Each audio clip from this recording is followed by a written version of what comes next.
What's good, EYTBC? What's good, fight fans, boxing heads around the world? B Marsh with another boxing video. So this is my breakdown and prediction for this fight we have coming up March 11th out there at the Turning Stone Casino in upstate New York. This is a fight between David Lemieux and Curtis Stevens. All right, David Lemieux being from Canada, Curtis Stevens being from BKNY. Now this is a good fight right here, man. This is a fight between two power punchers, point blank. Period. Nothing more to it. You know what I'm saying? This guy, David Lemieux, is I could say he is a devastating puncher. You know what I mean? He is, man. I used to see what he did to Glenn Tapia, right? And also the man Curtis Stevens is a devastating puncher himself, man. You see what he did to that undefeated prospect from Brazil. I can't even remember son's name. A tall dude, right? Who was undefeated. He was a golden boy prospect. And Curtis Stevens got him out of there, man, with the hook. I forgot what it was, a right or left hook.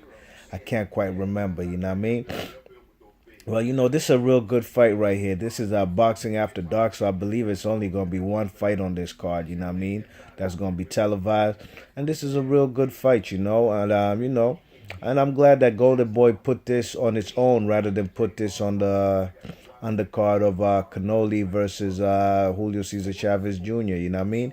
Give these two their own spotlight, and maybe the winner of this fight later on down the line, if Canoli does happen to duck Triple G or vice versa. You know what I'm saying? Both guys ducking each other, Triple G and Canoli. Then maybe, one of these guys could be a contestant to fight either Canoli, maybe even Triple G. No, actually, both these guys fought Triple G. What am I talking about? Both of these guys fought Triple G. I believe they all went the same distance too. Eighth or ninth round, if I'm not mistaken. You know what I mean? Who had more success between David Lemieux and Curtis Stevens versus Triple G? I would probably say Curtis Stevens, because Curtis Stevens did touch up the man Golovkin. You know what I'm saying? And the man, in a basically like a brawl. You know what I mean? There wasn't no boxing really in that fight, as opposed to when Triple G fought Lemieux, where the man Golovkin displayed his boxing ability. You know what I mean? So this fight right here, like I said, it's a fight between two massive power punchers. You know what I mean? And basically, man, it's whoever got the better chin. You know what I'm saying? How many times Curtis Stevens been stopped? I think it's only Triple G who stopped him. You know what I mean? I think it's only Triple G. While the man Lemieux, how many losses Lemieux got? I know he lost to Joaquim Alcine, and I know he lost to Triple G. But as far as style and technique, Curtis Stevens has a devastating hook. That's his bread and butter. You know what I mean? That's basically his signature move. You know what I mean? And it's basically, if he catches the man David Lemieux, can David Lemieux take them kind of shots? You know what I'm saying? And the man David Lemieux, he himself, I think if I'd have to say who's a better boxer, I haven't really quite seen too much technical skills between these two guys. I'll be honest, you know what I mean? That's why I believe this fight. I'm gonna just keep it real from what I'm gonna see. It's not what I think each of them's gonna do. It's basically how I see it. This fight going down, I see it being a slugfest. These two guys want to take each other's heads off. You know what I mean? The man David Lemieux, they have a common opponent in Hassan Ndam Jikam, you know what I mean, the Cameroonian based out of France. And David Lemieux made easy work of Hassan Ndam. Truth be told, if Hassan Ndam didn't get dropped, just like in this fight with Peter Quillen, that chin, if he didn't get dropped, then the fight would be more competitive, you know what I'm saying? It might be even more close on the scorecard, you know what I mean? While the man Hassan Ndam made easy work of Curtis Stevens and even dropped the man Curtis Stevens, you know what I mean? You check it, he basically took him to boxing school, and Hassan Ndam is a good boxer, you know what I mean?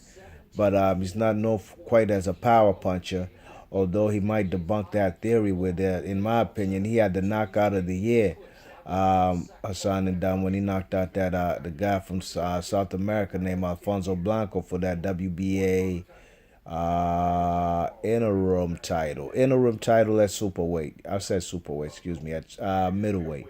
You know what I mean? So if the man Hassan and Don could drop the man Curtis Stevens, and I believe the man, what's his name? The Canadian, David Lemieux, he can do the same, you know what I mean? And he actually has a shorter reach by like 1 inch, but he is the taller fighter, you know what I mean? And Curtis Stevens, you already know, wants to get on the inside, put Turiano Johnson style, like the way he fought, was it Delome, put that, put his head on his chest and just proceed to pound on him. And it's gonna depend on who's the stronger guy, you know what I mean? The man Curtis Stevens is a 160 fighter, but I believe the man David Lemieux, he could fight at 168. So it's going to depend on who's a stronger fighter. You know what I mean? There's not going to be much technicality in this fight. And I see the man David Lemieux. I got the man beating Curtis Stevens. You know what I mean? If anybody does display any boxing skills, I believe it'll be David Lemieux. You know what I'm saying? But as long as David Lemieux can keep this guy on the outside, and maybe catch him with a couple hooks, straight right hands, then I believe he's gonna beat Curtis Stevens. You know what I mean? So that's my prediction. Let me know what y'all think. I got this fight actually going the distance. You know what I'm saying? I think it's gonna go the distance. You know what I mean? If anybody gets stopped early, I won't be surprised. But I don't know who it could be. It could be David Lemieux. It could be Curtis Stevens. So I'm gonna just say this fight's gonna go the distance because I believe when Curtis Stevens does feel that power of David Lemieux, he's gonna be kind of content to just go the distance, same way he did with Hassan and Dam, and he should have got Hassan and Dam out of there. But like I said, Hassan and Dam is a better boxer. He's a technical boxer. You know what I mean? So I got this fight going the distance. I got this fight maybe 7 rounds to 5, unanimous, maybe split decision for the man David Lemieux. You know what I mean? I do believe each one of these guys could be dropped in the fight. You know what I mean? And if I had to put it on, I'd probably say, Curtis Stevens might drop David Lemieux early. If David Lemieux can recover, he can come back and win this fight and vice versa, you know what I mean? But I'm going to pick David Lemieux to win this fight. All right, B Marsh Boxing, let me know what y'all think, and I'm going to catch you on the next vid. Let me know who you think is going to win this fight as well in the comment section. All right, thanks for listening. One.